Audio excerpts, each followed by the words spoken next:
যারা recruiting agency হিসেবে কাজ করছে এই দেশের নাগরিক হিসেবে, তাদেরও তো এই দেশের নাগরিকদের প্রতি একটা দায়বদ্ধতা আছে। সিঙ্গাপুরে যাওয়ার ক্ষেত্রে কিভাবে আপনার এই 12 থেকে 15 লক্ষ টাকা লাগে? আই ডোন্ট নো, এটা 12 থেকে 15 লক্ষ টাকা লাগে কেন? এটিকে সিঙ্গাপুর অথরিটি নেন? নো। 6টা ট্রেনিং ইনস্টিটিউটকে অথরাইজেশন করেছে, তারা চার্জ নিচ্ছে, সিন্ডিকেট করে ব্যবসা করছে, তারা শত কোটি টাকার মালিক হয়ে যাচ্ছে আর গরিবের রক্ত চুষে। ঠিক এরকম আরও কিছু জায়গা আছে। আমরা এখানে কাজ করতেছি, আপনাদের সকলের সহযোগিতা চাই। আশা করি এখানে আমরা একটা স্বচ্ছতা নিয়ে আসতে পারবো। এবং যারা, আমি যেহেতু মিডিয়া আছে এই জন্য আমরা বলছি যে যারা এই যে অবৈধভাবে প্রতারণার একটা চক্র হিসেবে কাজ করছেন তারা ভালো হয়ে যান।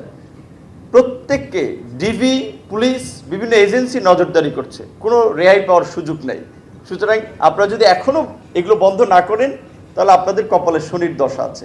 আমরা প্রতিনিয়তই এই অভিযোগগুলো কিন্তু পাচ্ছি।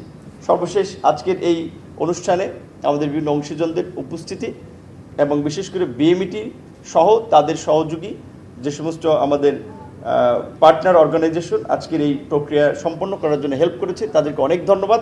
এবং সর্বশেষ যে কথাটি, আমাদের ফরেন পার্টনার সুইজারল্যান্ডের রিপ্রেজেন্টেটিভ উনি কিন্তু বলেছেন যে এটা ইমপ্লিমেন্ট করেছে এই পর্যন্ত ওনারা, বাট এটা মেনটেনেন্সের জন্য এইটার একটা প্রক্রিয়া প্রসেস আমাদেরকে এগিয়ে নেওয়া লাগবে। সেই বিষয়ে আমরা পরে হয়তো টেকনিক্যাল যারা প্রতিষ্ঠান আছেন ওনাদের সাথে আলাপ করে ইনশাল্লাহ এটাকে আরও ডেভেলপ করে এবং আরও যেভাবে মানুষকে সেবা দেওয়া যায় আমরা সেদিকে নিয়ে যাব। সরকার যেভাবে একটা জবাবদিহিতার স্বচ্ছতার মধ্যে দিয়ে রাষ্ট্র পরিচালনা করছে, জনগণের দ্বারপ্রান্তে পৌঁছে যাচ্ছে, এটা বাংলাদেশে তো বিগত দিনে কল্পনা করা যায় না যে একজন প্রধানমন্ত্রী এত প্রোটোকলবিহীন সিম্পলভাবে চলাফেরা করবেন, ইভেন ট্রাফিক সিগন্যালে দাঁড়িয়ে থাকবেন, এইটা বাংলাদেশে কল্পনাও করা যায় না, বাট সেটা হচ্ছে।